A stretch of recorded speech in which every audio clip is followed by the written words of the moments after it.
કે અસ્મિતાની લડાઈ બાબતમાં જેને જે કાર્ય કર્યું છે એના વિરુદ્ધ હવે અત્યારે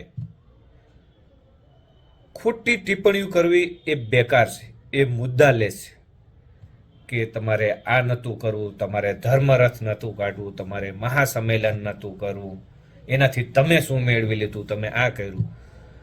એ જે કર્યું છે એમને કર્યું છે, અને જે ટીમને કામ મળેલું હતું એને કાર્ય કર્યું છે.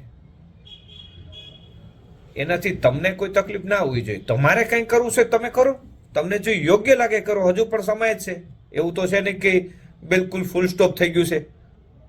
હજી આપણે રૂપાલાના વિરોધમાં ચાલીએ જ છીએ. તો તમે એ કાર્ય કરો. પણ ફરીથી કહું છું, બે હાથ જોડીને વિનંતી કરીને કહું છું કે જે પણ કાર્ય કર્યા છે, ચાહે ધર્મરથના હોય, ચાહે મહાસંમેલનના હોય, એના વિરુદ્ધ ટિપ્પણી ના કરો. જે કાર્ય એ ટાઈમે કર્યા હતા એ સારા હતા, સચોટ હતા, અને એનું પરિણામ 100% નીકળી